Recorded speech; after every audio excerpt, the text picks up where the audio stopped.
I'll smile and go, oh, thank you. Okay, so a couple of things before I start. First, welcome to the Romper Room. Thanks for coming. The next one is going to be. The next one will be the 21st of December. We're going to have December again this year. Holy shit. Yeah, look out for that. And my friends at KCM, Knox Community Media, have threatened to come out here and shoot video of this and maybe even broadcast it live. So, just heads up, wanted to let you know that could happen. Okay, two other things. A lot of you guys know that I teach video production, and I'm a fan of that stuff. And tonight at 8 o'clock, Mr. Ken Burns on PBS is going to have part one of the American Revolution. I love everything that man does. I highly recommend watching it. I think he's doing it over 6 nights, 12-hour documentary, about 8 o'clock on PBS. Okay, another public service announcement is.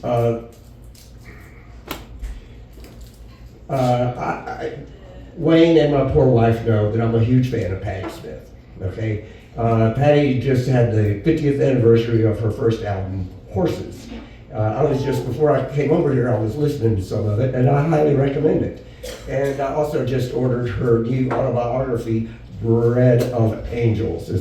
She wrote about her childhood and becoming creative, which sounds very cool to me. I read all of it, but I think I was especially touched by her book, Just Kids, about moving to New York and meeting up with Robert Mapplethorpe and all that. It was super, super cool. I highly recommend listening to and reading Patti Smith. She is the closest thing to a deity that I have. Okay.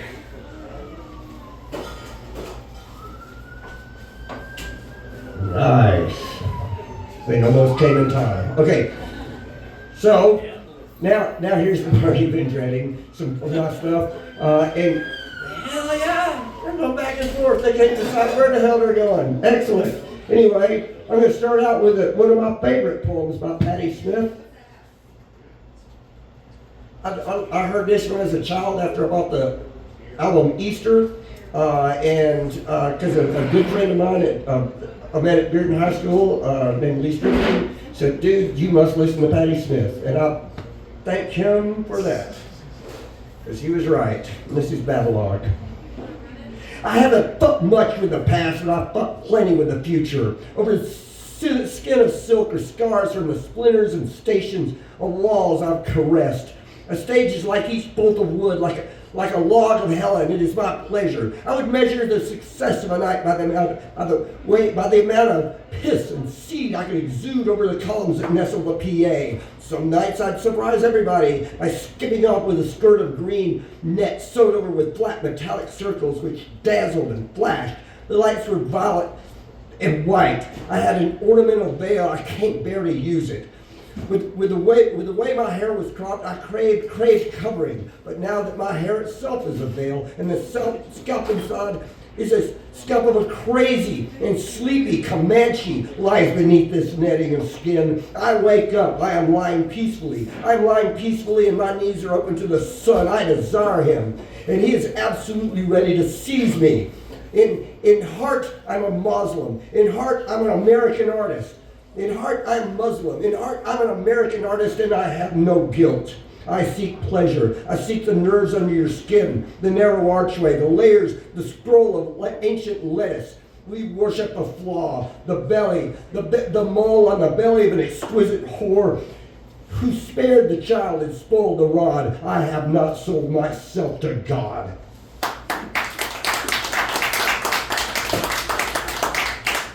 Merci. Yes, see, Patti Smith kicks ass. All right. This one is new. I wrote it today, and it is, I got a series of poems about departed friends. And this is about my dear friend Bill. It's called Camper. Just before we started a new band that would eventually be Evil Twin, Bill invited me to hang out in the camper next to his parents' house in Merville. I think I spelled that right. We drank and smoked weed and listened to Donovan. all night. I don't think we solved any world problems, but we did, as far as I can remember, talk about music and life and weed and Donovan. The memory is foggy but there. Sitting in the camper at his parents' house in Myrtle with Bill and weed and Donovan. We should all take a moment and enjoy some weed and some Donovan.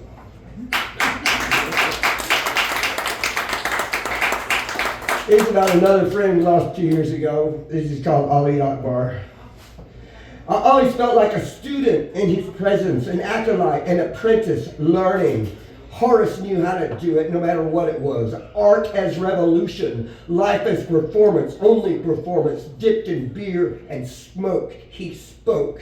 He's been kicked out of better bars than yours, and worse too, of course. Goddamn, goddamn, goddamn. Get your thrill, motherfucker, get your thrill. And another one about Bill, and it's called Black Velvet Dog. I saw you at a party at Kevin's. He called his house Gospel World. It had been several months since we told you not to be at the band house when we got back from Athens. We got an opening gig with Mercyland at the 40 Watt. You had a bad feeling. You were excited to tell me about your new project. You were going to play blues. The band name was going to be Black Velvet Dogs. And it is, to this day, one of the best, coolest band names ever. You were a black velvet dog, making those cool old nuggets your own. It was an honor to share many stages with you, and I will always remember and love Black Velvet Dogs. Damn, there's too many. There's too many. I guess it happens when you get old, right? Mad Hatters. The Mad Hatter's Tea Party at my apartment, Party World, was an insane event. It was the brainchild of Trey McReynolds. We were hanging out almost every day when I wasn't at my job cooking frozen meat discs, there's quotes around meat discs, at McDonald's on Gay Street. We got high on everything and nothing. We listened to punk rock and made fun of everything and made a big deal out of believing in nothing. Then Trey got the idea of an actual party where everyone who came had to wear a hat. I came up with a clever idea of styling my short Marine Corps regulation hair into a mohawk instead of a hat. When I showed up for work before the party, a boss at McDonald's looked at my hairdo and said, "No way. Come back when you no longer have a mohawk." "Okay," I said, and took a vacation. The party turned out, I think. It was blurry and crazy and fun, and people should probably not do that many substances all at once. But we all survived and could not argue against part 2. All right, here is, let's see here. Okay, yeah. Not me. The black cat stares contentiously into my abyss. This dumb genius, this agency of the dark, pauses his silent, obvious inquisition to lick at the bottom of his paw. Intensely, there must be something delicious there. This spell fails, trance trounced. I remove my reverie and say, "What the fuck is wrong with you, cat?" "It wasn't me," he slurs right back. I believe the cat lies. It was humans dressed up like cats who came in and knocked everything off the table, destroying this and that. Your pitiful human things, you're precious. Here, I get out a mute butt before the feline finds real purpose in licking its own ass. I wake up on the couch. Here's some old crap of mine. This is Fort Life, Spring '94, and this was I wrote a few poems way back about hanging out with the ghost of James Agee. And it felt real. It felt every bit as real as having conversations with my cat. Before that, I had conversations with my dog, Guinness Snout. But let's not go there. Guinness Extra Snout. I'm feeling caged and crazy today. I wonder, could I be suffering from too much caffeine, too little beer, or just plain old life in this lame, limp city of shit? I'm cutting out my Knox patch gland and feeding it to the bugs. I'm packing my Fort Sanders memories in a plain brown bag and going to hell, dragging it with me to hell. A.G. came over again and joined my stupor on some stoop next to the street. We quietly, disgustedly stared at the pavement for a while before the ghost said, "You know these inbred bastards leveled my house, don't you?" "Yeah," I slurred. "I slept on the floor of your memorial apartment building." He sort of snorted, said, "Fuck you," and disappeared. All right, let's see here. Oh, man. Okay, I won't bore you guys too much longer. I'll do about 2-3 more. What the fuck? Oh, well, okay. This one for sure, because there's Jerry Brown. Huh? What? This one's called Corn Dog Mixed with Jerry Brown. Yeah! Nice shirt, Jerry, as always. Corn dogs. A professor at a college to the south of here wrote the following. Once there was a man that made a mighty corn dog.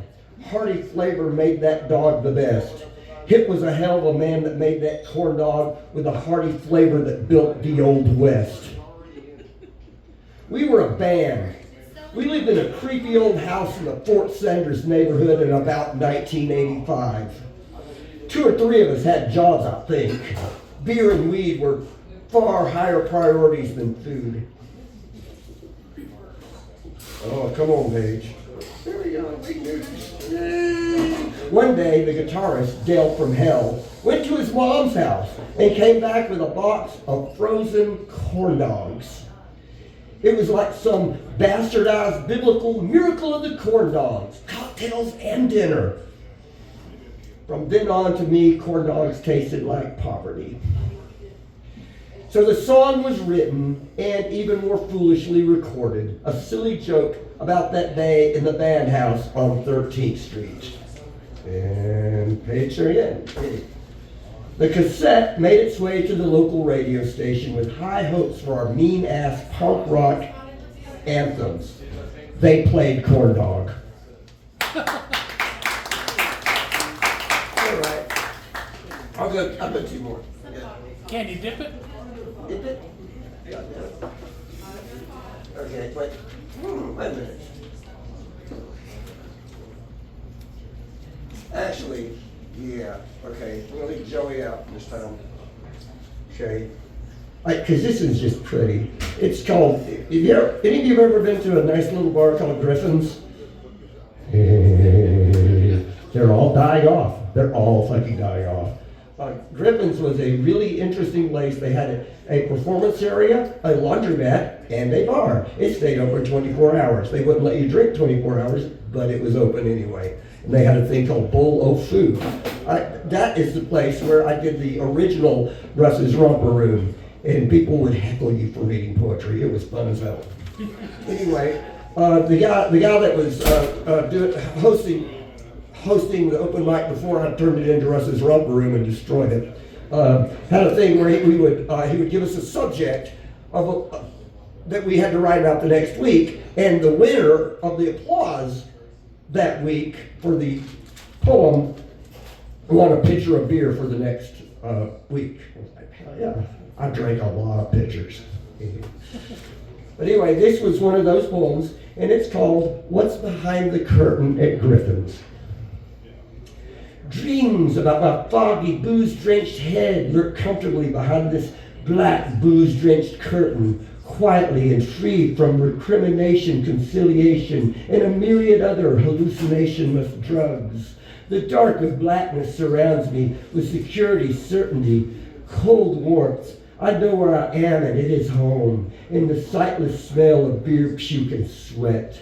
Schaefer's, be my comfort, my rock, the cold concrete slab upon which I lay to rest, my weary, bloodshot effigy.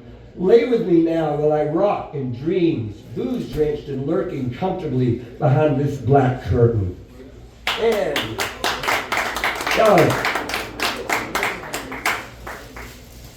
y'all about drunk enough. I like that. All right. And last but certainly least, this is going about. I told y'all about. I just got to tell you right up front. I told y'all about Guinness Extra Snout. This is a little love poem to Guinness Extra Snout. She was a black and tan dog. Well, you'll hear all about her right here. It's called Roommate. The first sound to register as consciousness overtakes me this afternoon is the lap, lap, lap of my roommate, licking spilled beer from the floor. When my eyes open, they are met by her eyes. They look shy, almost embarrassed, but she continues to lick at the beer puddled there on the hardwood floor. She is a good roommate. She sheds a lot and whines sometimes. She shows a little too much interest in the crotches of our guests. But when I pass out and spill my beer on the floor, she'll lick it up so I don't have to. And she never calls me a son of a bitch like that last roommate did.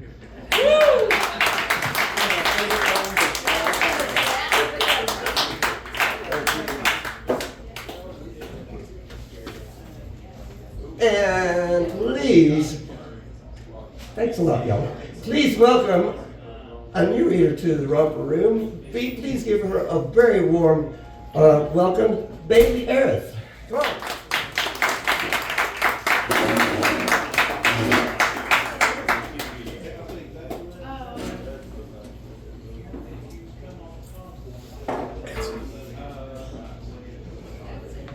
My set has no swear words. I hope I'm still welcome. Fuck yeah. Perfect way. So I've got 5 poems for you today from my new book that just came out, hot off the press.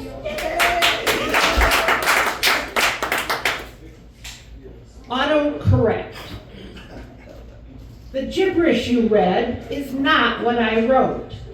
It makes no sense, I know, and I hope that you know what I meant when I sent you that text. You can thank the incoherence to autocorrect.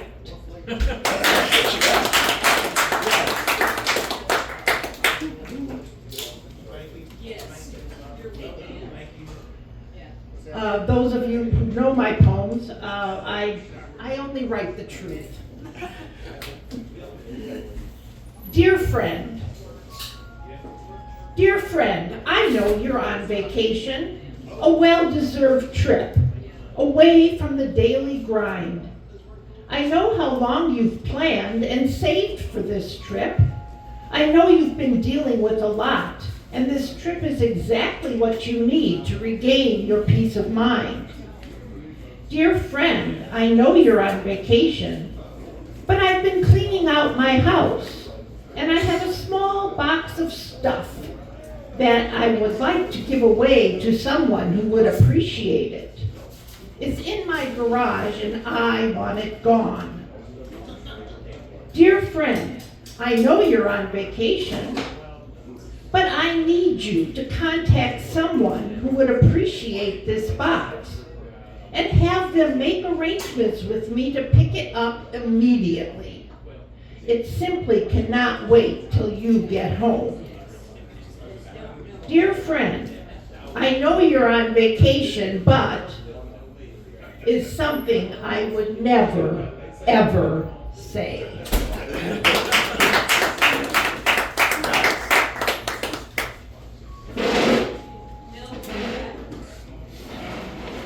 So besides being an amazing poet, I am also a world-renowned artist, visual artist. 3 questions. Do you darn socks, he asked, as I sat demonstrating the fine art of stitching on found objects. Do you ever stitch pictures of things? How many pieces can you make in a day? And do you darn socks? This is why I demonstrate, to meet the public, to educate them on the intricacies of creating the art they love, and to answer questions. So to answer your questions, I do stitch pictures of things when commissioned. Each piece takes several days or weeks to complete. And no, I do not darn socks.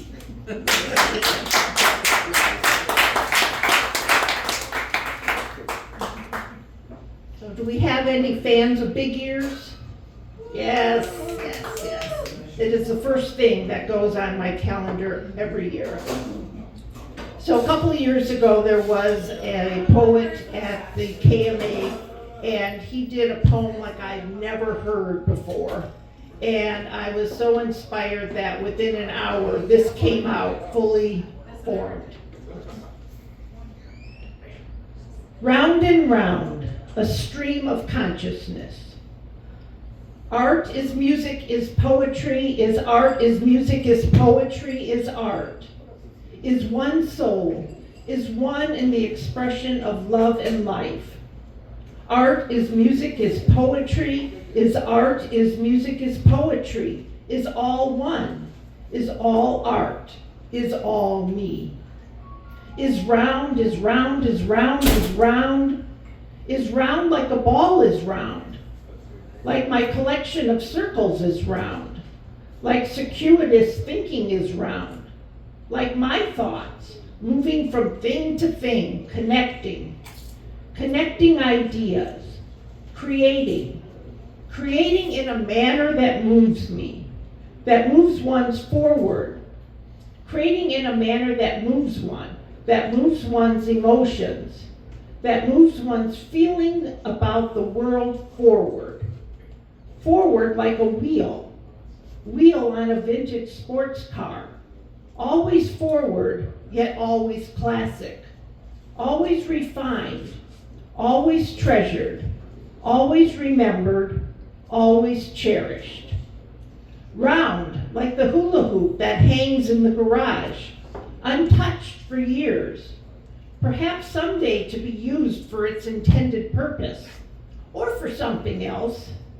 Round like those mandalas I draw, round like those photos of circles that I crop into a square. Round like those rusty washers I love so much.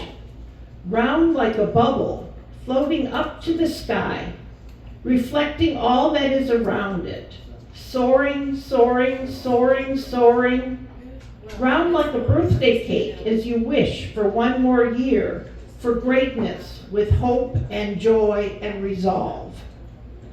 Art is music is poetry is art is music is poetry is art. Rolling free of debris, except for the debris that others have determined as such, but is a treasure to me because of its patina, because of its history, because of its roundness, because roundness calms my soul, calms my mind. Rolling to the future, rolling forward, rolling to someplace new, exciting, unexplored, novel, engrossing.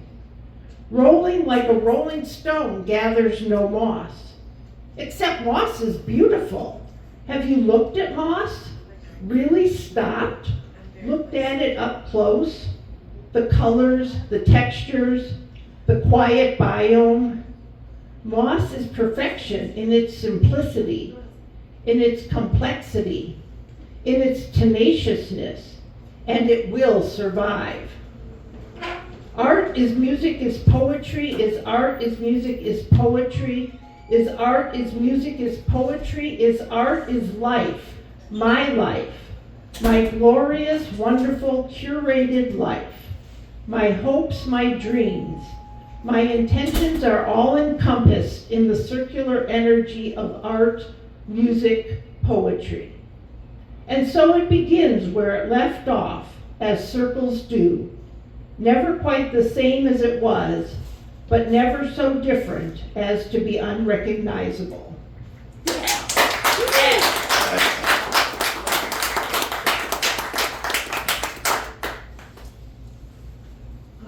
I was told a changed my set at the last minute because I was told I could go here. So we're going here.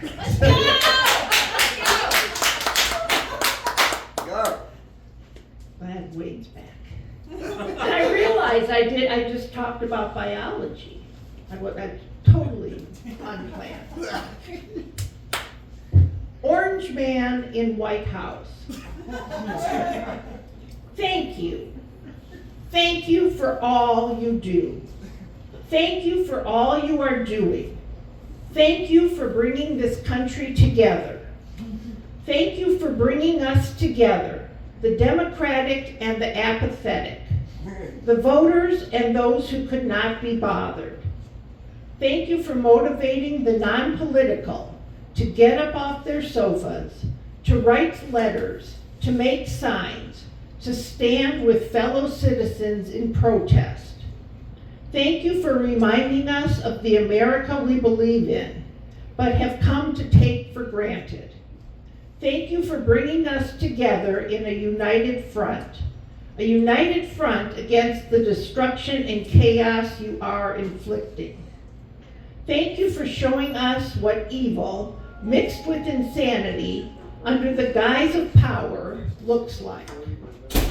We see the damage, the pending doom, the mass destruction of things we hold dear, ideals that make us who we are, ideals that make America great, and we're standing up. We are uniting against the chaos you've created, and we're fighting back. So again, I say, thank you, thank you, thank you. And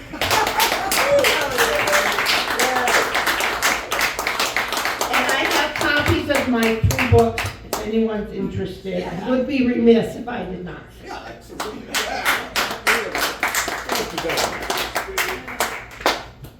That's Bailey Earth, y'all. Come on. Good stuff. Thank you. Hell yeah. Mr. Bledsoe, one of my favorite writers ever in the world, Wayne Bledsoe, y'all.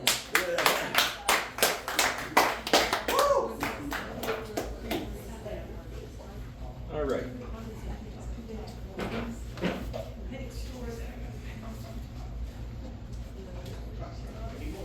This is 3 new poems by Wayne Bledsoe in random Chinese restaurants. Number 1, a personal mystery will be solved with a smile, and a new mystery will take its place. Something along the lines of, what the fuck did that mean? Number 2, people appreciate your leadership qualities when you lead them to the buffet or the restroom. Other than that, don't tell us what to do.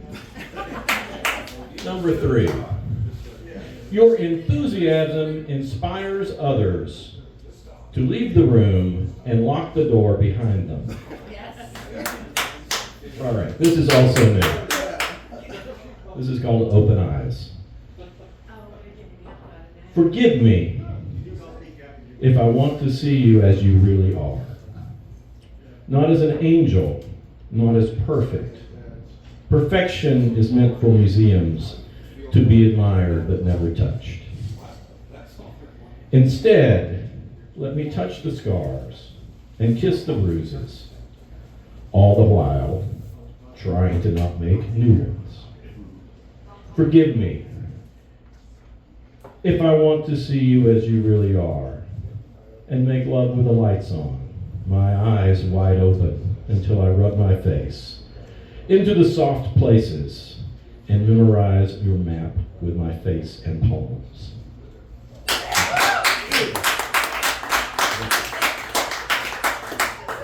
5 more unrequested poems by Wayne Bledsoe and Panda Express. Number 1, look for love in the most unlikely of places, and you'll find infections in your intimate spaces. Hold an ice cube between your legs to prevent venereal diseases. You'll stay clean but suffer from wet kinesis. Number 2, Step by step, you will ascend the staircase of success and deliver the DoorDash order to some assholes who live there. Number 3, be daring, try something new, or be safe and order the Kung Pao chicken for the 115th time.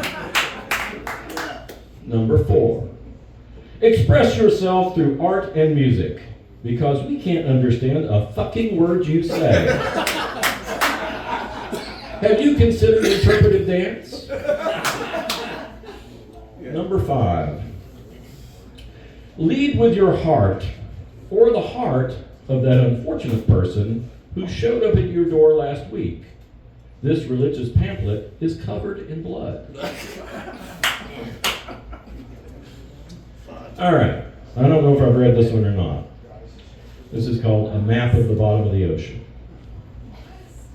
I made a map of the bottom of the ocean when I lived in total darkness, deaf to the world above. I felt the weight of the water crushing me while I slept. The garbage from above sank, creating landmarks on the floor. I lie under the light of long dead stars, 10 million years past becoming cinders. More indifferent than urgent, more random and pointless than even I can fathom.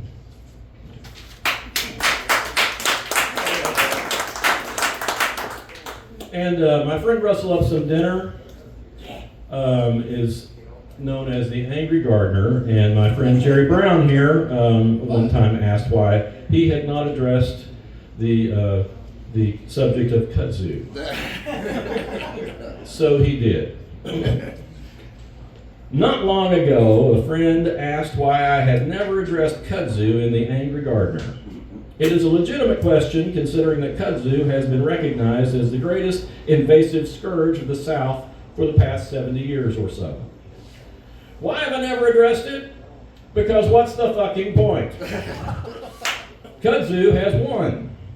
We have no real defense against it. Try to mow it, it will come right back with its pretty green leaves happily waving, "Fuck you," as it soaks up the sunshine. Use your weed eater when a vine creeps across a fence, and it will wrap that woody son of a bitch around the weed eater's spindle and choke it to death. Listen close and you can hear it sing, "Kiss my ass," as the weed eater motor burns itself out in a cloud of black smoke. Kudzu is a botanical malignancy that spreads faster than gonorrhea at the Manson family commune. But let's look at the history. Kudzu is a native of Asia, where it was used to make baskets, paper, clothing, and its powdered roots were used to thicken soup and even make flour. They also used it as an herbal medicine, although in my research I could not find a single fucking illness that it helped. It was first introduced to the United States in 1876 at the Philadelphia Centennial Exposition. Its flowers were pretty and it smelled sweet, and unscrupulous business twits were soon hawking it in mail order catalogs as a good thing to feed your cattle and fix nitrogen into your soil. Little did those old fools know that while it did set nitrogen in your soil, making it richer, once kudzu is planted, you will never see that soil again. In the 1930s, when America was suffering from the Great Depression and the government was looking for ways to keep people busy, some dumbass decided kudzu would be a great way to combat soil erosion in the South. What was then known as the Soil Erosion Service paid armies of misinformed idiots in the Civilian Conservation Corps to ramble across the former Confederate States of America and destroy what Sherman's army had missed by planting motherfucking kudzu everywhere. And then, some chucklefuck named Channing Cope, who was the son of a Baptist minister and was a radio show host and a well-intentioned asshole, even created the Kudzu Club of America. Channing Cope became known as the Kudzu Kid, the father of kudzu, and I guess Johnny fucking Kudzu Seed, because by 1943 he had 20,000 brainless morons signed up for that god-awful plan to plant 8 million acres of kudzu across the South. Kudzu went on to cover more than 250,000 acres just in Alabama, which may be the only right side to this story. Then, in the 1950s, the same decade that the movie Blob was released, watch it and see if you see a connection, somebody finally said, uh-oh. Turns out kudzu spreads by runners, seeds, and apparently voodoo magic. A vine can grow as much as a foot in one day, and once it has claimed a piece of real estate, it can grow a taproot that can go 6 feet down and weigh 300 pounds. In other words, like that fat drunk neighbor who sits on your couch and falls asleep, it ain't going nowhere. You can spray it with poison, stomp it, burn it, hack it to pieces, and it'll just laugh it off. The only thing that can successfully battle kudzu is goats. And buddy, there's a reason that Satan, in his formal portraits, has the head of a billy goat. They are pure evil and do whatever the fuck they want. Put them in a field of kudzu and they will first eat everything else of value in that field. And when they have consumed and destroyed everything else, they will finally start in on the kudzu. And if you've ever grown up on a farm with goats, you know one thing. Goats will fuck up and fuck anything and everything they encounter. If you happen to fall down in a field of goats, you better be wearing pants. Thick pants. They have no mercy. Be it an elderly nun or a disabled child, they have no scruples to keep them from claiming their prey. And after they've had their way with the nun, they'll eat her rosary beads. So there you have it. Keep your kudzu or risk being fucked by a goat. The choice is yours. As always, yours in Christ. Rustle up some dinner. Thank you very much.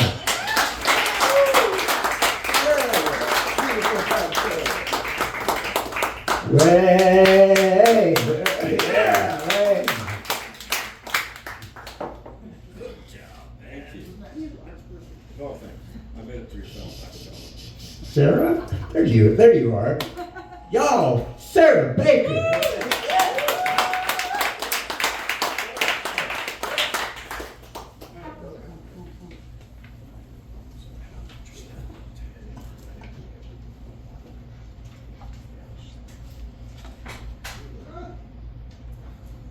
I gotta find my spot. Hold on.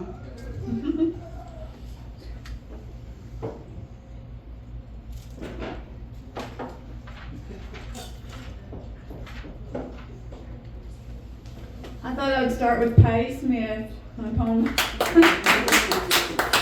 This is not by Patti Smith. This is about Patti Smith.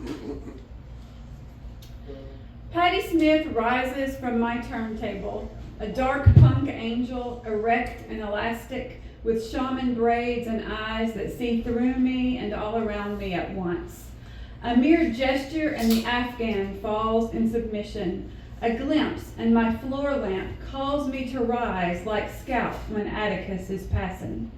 She offs the remote and glides me from the sofa, pulling my head out of the radioactive clouds. A mother's work, she whispers, is to stay in touch with your imagination, to burst through your despair, to be arrogant about the fires you've burned in the dark, to leave crisis after crisis with the ashes and admire the elegance of the hearthstone, to savor the taste of a good man's soap.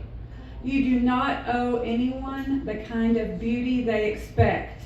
Be strange and true and burn and burn and burn. Thank the floor lamp for being light. Thank the Afghan for being warm.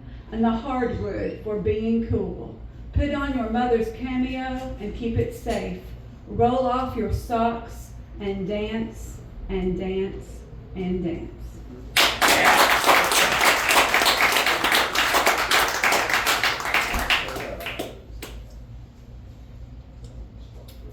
Frida Kahlo in my kitchen.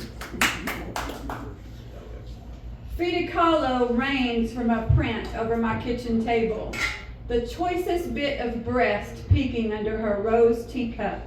First thing this morning, she orders my dried status into the milk bottle at her waist and sends the dog's loose brown beads of pedigree back into the bowls at her feet. Then she steps out of her glossy black frame, puts out her cigarette, and admonishes me immediately to get my head out of the goddamn oven. Fuck Sylvia Plath, she screamed. Ted used to. And for God's sake, stop sobbing over the red spaghetti stains in your Tupperware. Didn't you enjoy every titillating bite of olive oil and heirloom tomato? You don't need the blood of the lamb to wash out those stains. And you don't need one more man who smells like your daddy to sample your sauce. You know that it is good. Clove, oregano, bay leaf, even the pungent fucking onion. You know that it is very good. And now you have it all to yourself, she reminds me. You don't even need Tupperware. You can eat it right out of the pan.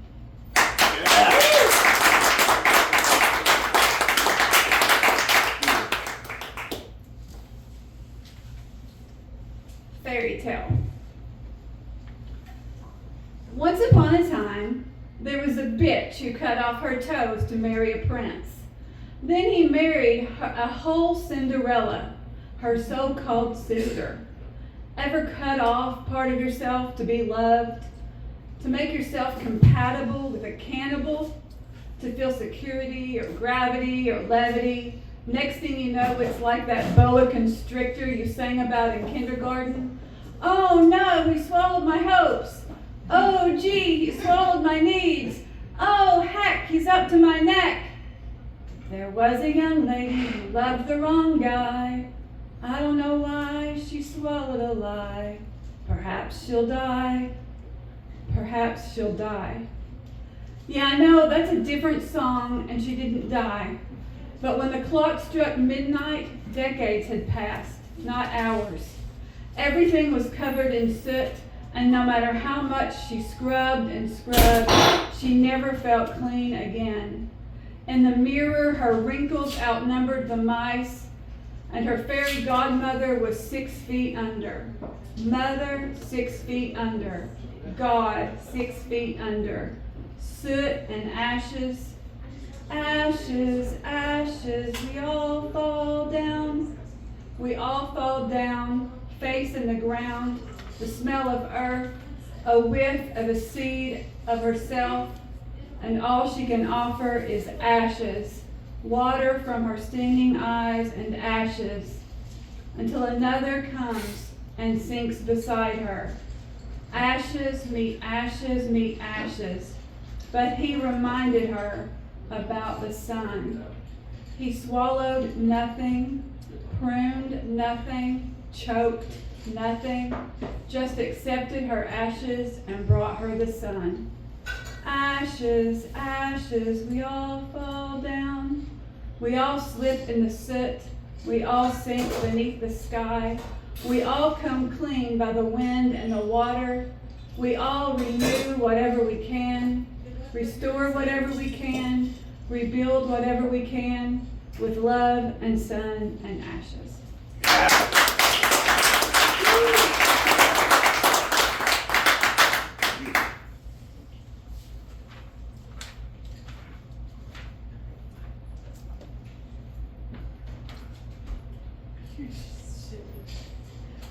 Sorry.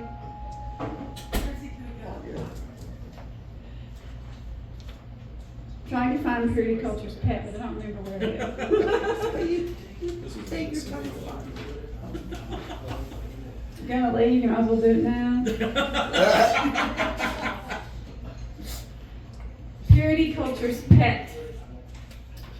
To my dear Sunday school teachers and the parade of women who circled me in cold aluminum chairs, whose ivory-soaked hands scrubbed me and pet me and pointed at me, the dirty little monkey in the middle, the scrappy puppy in the middle, because you are spirit and I am animal. You thought you trained me well, your Cloroxed kitchens, your scoured consciences, your pre-soaked priorities, your cage as immaculate as your favorite virgin. But still I insisted on breaking free, on traipsing all over your laundered doctrines, on shedding opinions all over your sermons, and leaving a trail of paw prints all the way down to your bigoted basement, where I slobber on the locked box where you keep your secret abortions and the pastor's grinder profile. You express concern I will piss on your padded pews, drag my filthy ass on your crimson carpet, but let's be honest, it's my heat that threatens you. My potential for sniffing out your husband's crotch, my potential blood on his sheets, because you are spirit and I am animal. What you never understood is this: I wanted to be your pet, not his. So you can keep your goddamn cage, your laundered doctrines, your pre-soaked priorities, because I am unleashed now and sweet on life. And I'm going to keep on wagging my tail and bouncing in your lap and licking hard your obstinate face until I know you've had at least one great big swig of a truth-filled tongue.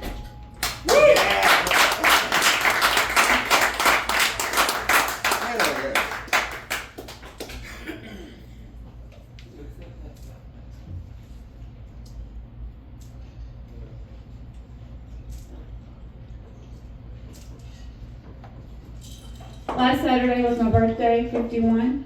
Yeah.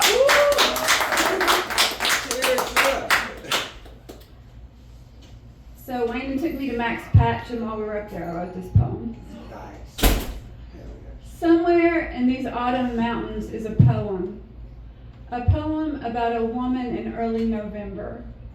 If I had a pen, I'd write about unfenced meadows, crushed by boot after boot after boot, about secret hollers where everyone is still a stranger. I'd write about breathing in and out among the upright dead, about dressing in gold even when so much has been lost. I'd write about climaxing blood red over things brought down, over things abruptly dropped and left to decompose, over every little thing that was missed. I'd write about evergreen places that generations and will cannot change, about shoulders of granite bearing the life of a woman, about being prosecuted by the sun, acquitted by the rain, delivered by the wind, about being more than the sum of those who trespassed or passed on by. I could find a poem in these autumn mountains if I only had a pen.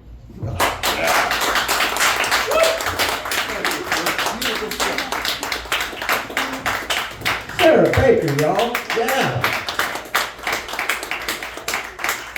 Good stuff, young lady. Hell yeah. All right.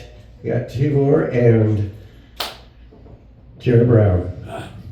Yeah.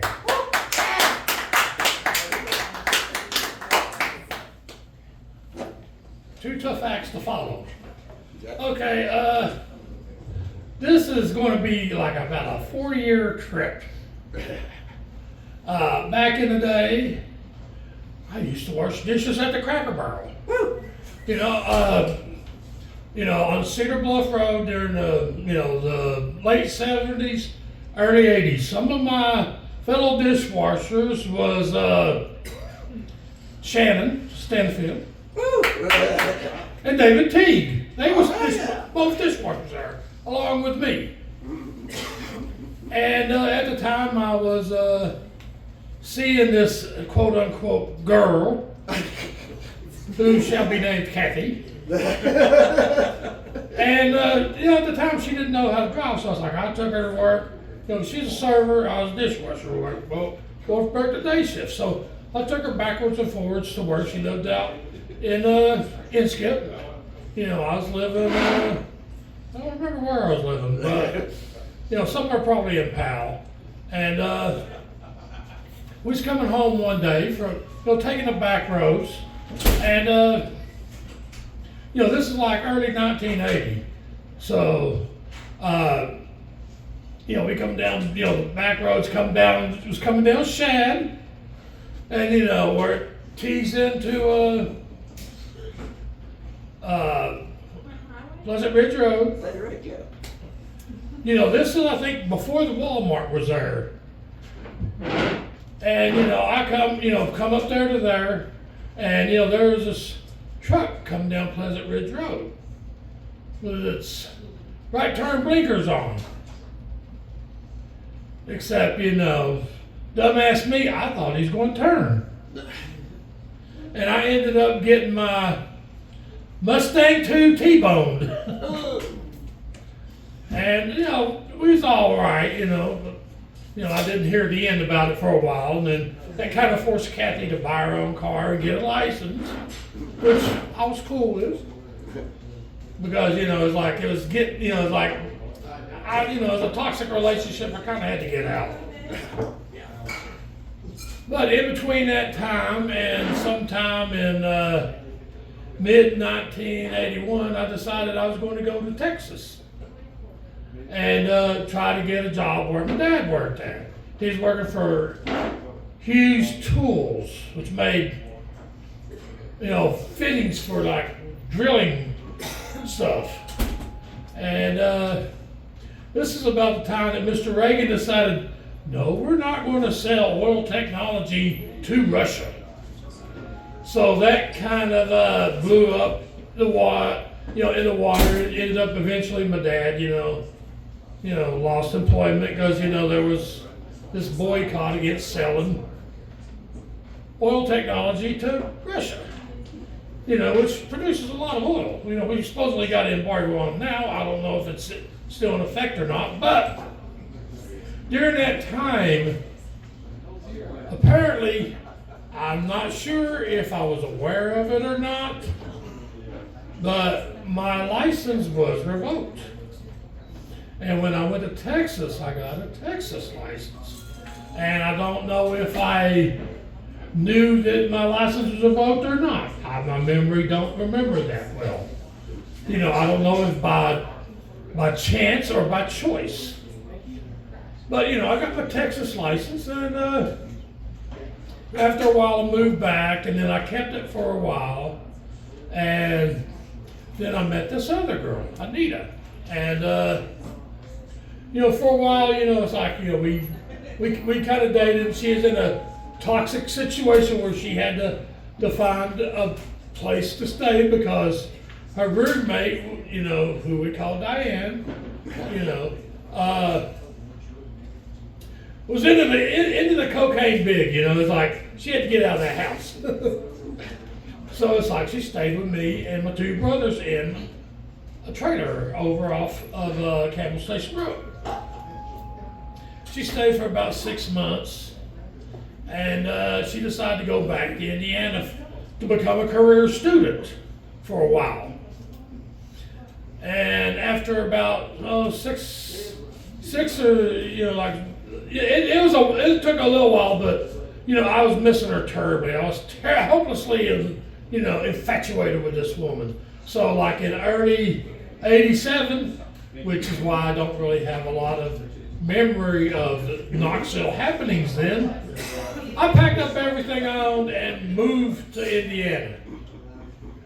And we stayed there for a while. Second day there was a mild earthquake.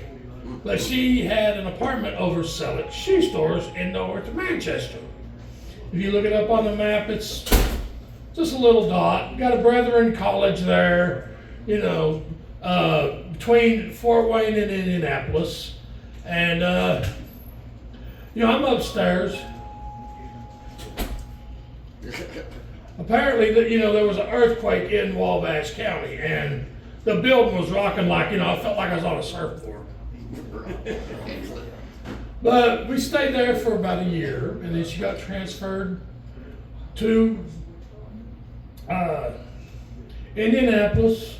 We kind of called it, she said, kind of called it off, but I talked her into staying, let me stay with her. So I moved to Indianapolis. And, during this time there, I got an Indiana driver's license. Not knowing if or not my Tennessee license was valid, with my Texas license. I think I got a Texas license. Yeah, that's it. But after that point of time, like 1990, we moved to Ohio. And I got my Ohio's license. And stayed there for about 10 years. Even though we had separated, she moved from Dayton to Hicksville, and I stayed in Dayton and worked at the place I worked at until they more or less got shut down in 1980. They got bought out by Buckhorn Industries, which I hope they kind of went to hell, because they basically went under the pretense of buying, the place I worked at, Cadon Corp, which was a family-run business that was started in a garage. It was pretty much 50 years in business. They promised that they was going to, operate it, independently of the other stuff, but they basically bought it for the contracts. One of those corporate takeovers like Mitt Romney did with his people. They buy factories, make improvements, shut it down, write it as a tax write-off, make profits. Kind of, like somebody else, he who will not be named, who's made a career out of bankruptcies. But then I moved back down to Tennessee because, I got a nice package, and it was like right, at the right after the millennium, actually, right before Christmas, the millennium, and I started, got my Tennessee license. I traded in licenses, and this is going to be a little bit of a long story, but I got it no problem. Just traded my other license, and for the next 20-something years, I had no problem at all. I've got tickets, I paid them, I did this, I did that. And then it comes, I decided, well, this deadline's coming up for the renewed driver's license. So I went to go apply for an enhanced driver's license. And come to find out there was a glitch. I had 2 driver's licenses. The one that was revoked back in early 1980s, and the one I was holding. So, this is after I, paid for a driver's license to get it, to get it get an enhanced driver's license. Come back with it like, no, you got to pay a reinstatement fee. So it's like, so that was like another $160. And then I ended up having to buy the license again. So I ended up having 2 identical licenses. And not a problem. Then about 6 months ago, I was being tailed by a trooper. I don't know if he was targeting me from my car or what. I was coming home from the Wild Boar and, coming down Beaver Creek or whatever it is, Emory Road, where it like goes up, to where they made a bypass from the old Emory Road. Because he knew. And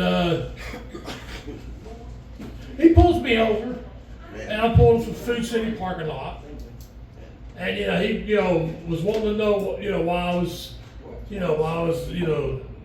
kind of the way I was driving. I go, well, first of all, it's like I was looking in the rearview mirror, and you just followed me close, and the highlight, the lights was on, and that particular stretch is kind of like bumping. So it's like I couldn't tell if he was being an asshole and highlighting me or not. And I told him that, and he went. So he went and had me to pull over. He ran my license, and he said something about my license not being valid. I go, what are you talking about? It's like, I got 2 of them, and of course, dumbass me doesn't think to go find out what the hell's going on the next day. But he kind of, just said, well, you need to call somebody to come pick you up, take you home or whatever. And then, about 4 or 5 minutes later, he comes back and he kind of goes, hey, just go on home, just. You know, so I don't know why he pulled me over. I wasn't doing anything wrong. I had my cruise control on. You know, I had my lane assist going, so I knew it wasn't anything I was doing driving. Maybe, I don't know, maybe I fit a profile of, you know, vehicles that, I don't know, people who don't have legal status may drive. But he let me go, and I didn't think nothing about it until a few weeks ago I decided, you know, I bought, you know, tickets to go see Devo. B-52s and Lena Lovitch. And, you know, I was going to take Lisa, but she didn't really feel like that she wanted to be at an upbeat show, you know, because, you know, her husband recently passed. You know, it's in the same time frame as the anniversary of his passing. So it's like I got my friend Bruce to go with me.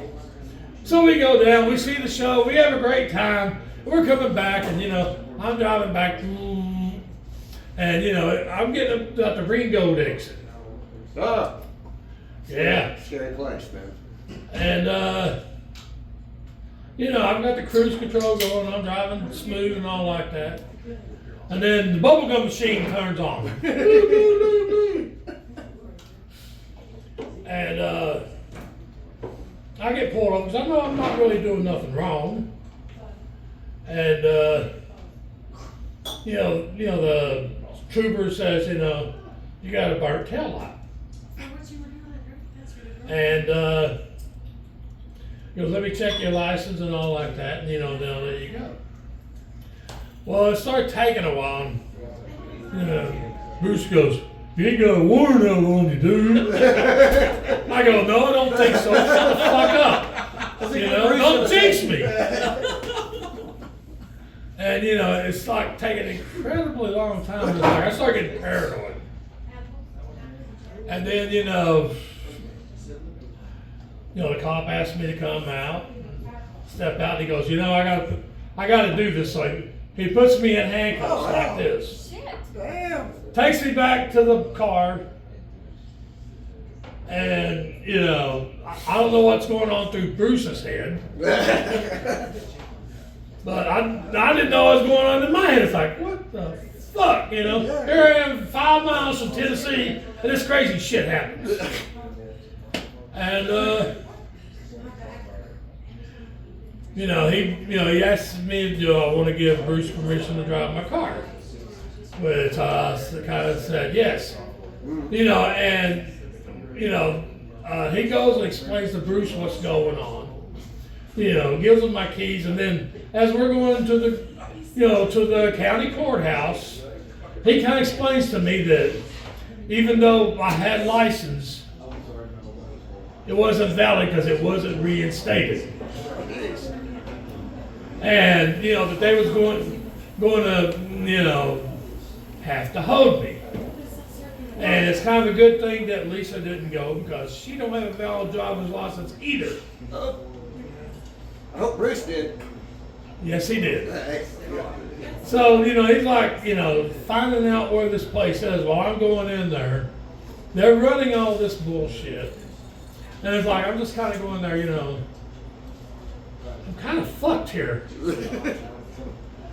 And after about a half hour or so, maybe a little longer, they come out and they ask me, you know, about certain things. I go, well, you know, I am, you know, I told them that I was diabetic, that, you know, that I'm on meds, and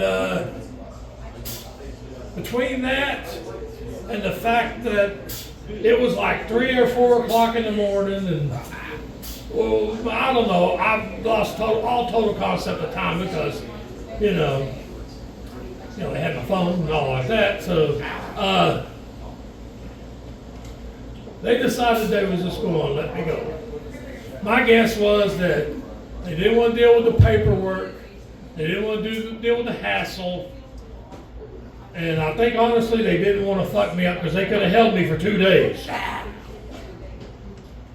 So Bruce, you know, is like waiting outside, and I have him to drive me to the Tennessee line. After he let me go, I kind of explained to him what's going on. And he's like going, oh, well, you should have did this, should have did that. I go, Bruce, shut the fuck up. It's like, I want to get home. I don't want to have to go up for murder charges too. So we get back to back to the Tennessee side of the line, and I take over from there because I still got a driver's license that looks legal. I just don't have to fuck up between now and when I get home. And so we get home, and a couple days later, I go to Oak Ridge to find out what's going on, and they said that that I was going to have to get my license reinstated, which cost me another $28. 3 times I paid for the same fucking license. Man, not cool. And at the moment, I'm still waiting for it to come in. I've got a little paper license. Oh. But from what I understand, it's all took care of. Except I've got to make a court appearance down in Ringgold on December the 1st. Assholes. So it's like, okay, now, the driver's license department is part of Homeland Security. How come these chuckle fucks over 40 years didn't figure out I didn't have a valid driver's license? What the fuck, I got flagged. I got flagged when I applied for the enhanced license. Yeah. I got flagged, I got pulled over. It's like, why didn't they just say, dude, just go back and pay again? Is this their plot to get me to buy my driver's license 3 fucking times in a year? Sounds like it, Jerry. Yeah. But it's still not over. But it will be over soon. So, other than that, I've got one comment to make. When he who cannot be named talked about, passing a big, beautiful bill, how do we know he was not talking about Bubba?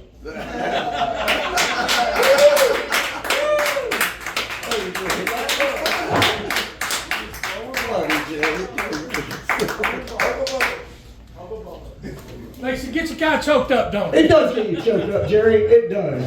Thank you, Jerry Brown. And Jerry, maybe next time or two, man. I got a story about Ringgold too that I'll whip out at some point. Okay, that's when Dolly Parton got married. Or who? Dolly Parton got married to her husband there. Jesus. I got in a wreck and got taken into jail. They confiscated all my drugs. Oh, man. I had so much. Anyway. They let you go though, right? Yes, they did. It was crazy as hell. Okay, y'all. Now we have a treat. First appearance here at the Romper Room. I am so happy to welcome to the stage Mr. Zach Feller.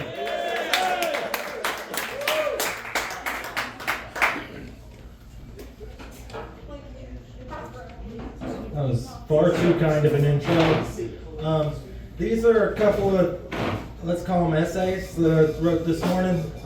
It's just wherever the hell came out after my beautiful wife said, didn't you say you were going to write something at about 10:30 this morning? So let's see how it goes, guys.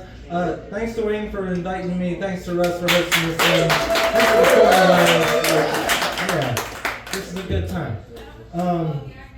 All right, here goes. I didn't title it. I feel like it's important to clear the air. I know nobody wants a political rant, but with where we are in the world, it's important to stand your ground sometimes. The name of football is in jeopardy, and if we don't act now, these communist World Cup fucks are going to take it away from us. We've all heard somebody muse that soccer should really be called football because it's the one you play with your feet. As inspired and profound as that is, it misses the point. Football is a game of inches. There are 12 inches in a foot. the rest of the world is going to leave us with this imperial measurement system that they invented. They can give us this name for a game built in 30-foot increments. This may seem trivial, but let's not forget this metric devil has been summoned and weaponized for centuries. Invented during the French Revolution as a resistance to the status quo, and quickly adopted by the French government because France. Napoleon even tried to introduce his own special metric system and imposed it on all of his territories. But today and forever, I'm gonna stand up to French tyranny. They're winning. They've got all the scientists. They're in every textbook. They've made huge advances into new territories, capturing bottled sodas and everybody under 30 who smokes weed. But hope is not lost. Milk and gasoline are shining in the darkness of the tyranny, beacons of freedom. I raise my pint of beer to the spirit of liberty.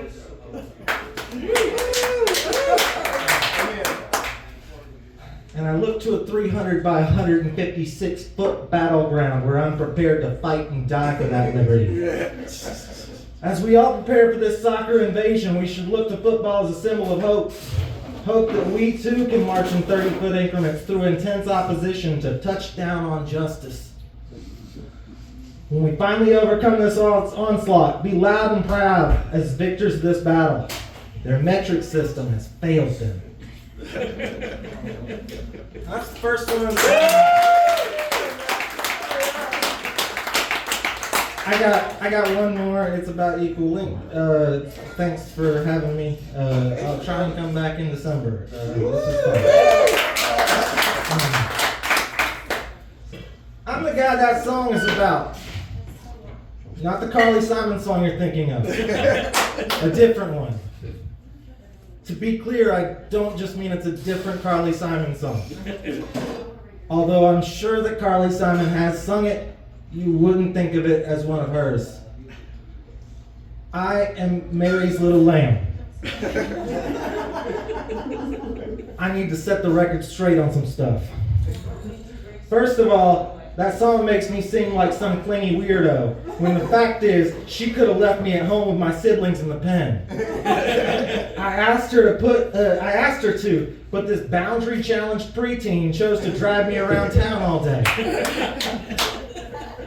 Next is this talk of me being little. I'll be the first to admit I'm not the largest in the flock, but I really think that has a lot to do with being run around town away from all the good grazing. You heard Little Lamb and thought how cute. The reality was much closer to animal cruelty. Third, fleece was white as snow? Have you seen lambs before? That's what we look like. This part gave me a complex for years. Because if anything, my coat was very dingy from being dragged around town by this girl trying to have a pet in lieu of a personality. There's a second verse, which thankfully has not reached the same level of popularity, about one of the lowest days of my life, when that bitch took me to school. The teacher rightfully sent me away. Livestock has no place in a schoolhouse.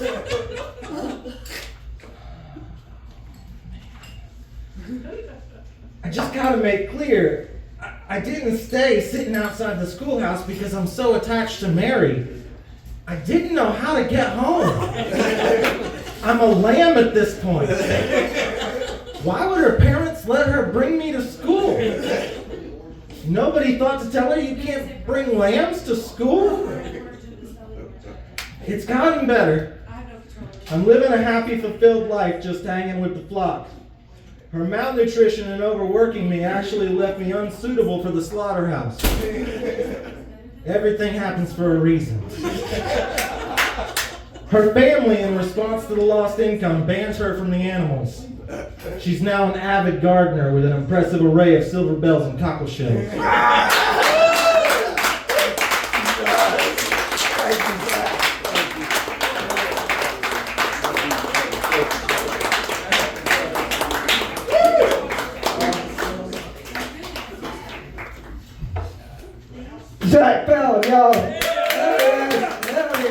Zach. Woo. I got one more. Sterling, come on up here. Hey! Oh shit. So this is like going to be a little bit different. This isn't original poetry. I recently got some type of religious propaganda book in my mail called the National Sunday Law, and I don't know if it's a Jehovah's Witness or whatever. Anyway, I started reading through it and I started editing it.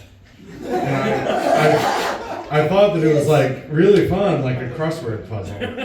And so, and I wish I had a PowerPoint to show you like how I just edited the just front cover.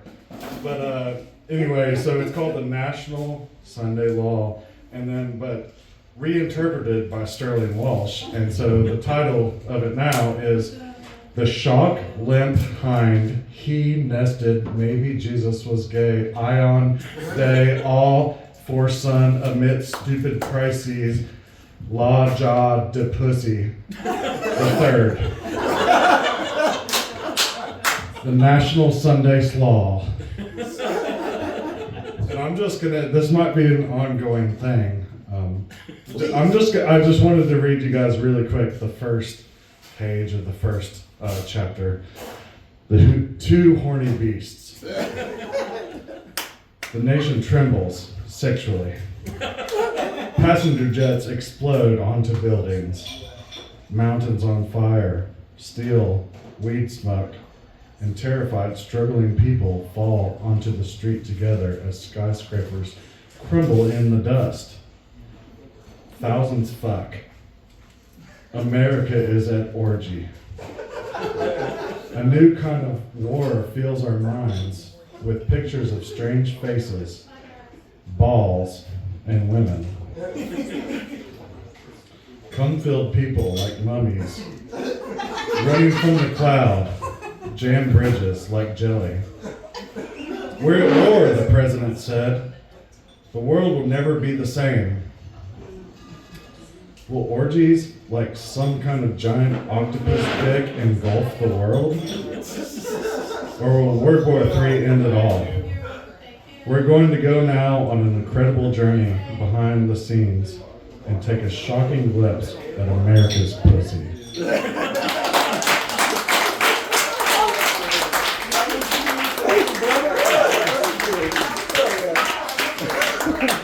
Oh, that was Sterling Walsh, huh? As you said, yeah, beautiful. That wasn't starting, that was gold. Thank you. There we go. Yes. All right. Anyone else? All right. Well, thank all you guys for coming, and thank all you guys for reading. Thanks very much. And the next one will be, what did I say, the 21st of December. Yes, 21st of December. I'll put it on the social media and all that stuff, and make cute little posters for in here. So come back on the 21st, and we'll see y'all then. Thank y'all. Cheers.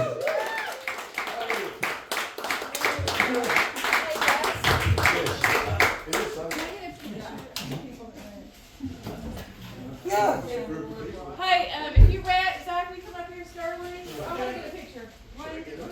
Yeah, everybody that read, photo op. Yeah, if you read, okay. Jerry, spell read. Oh, we're gonna have Festivus Miracle.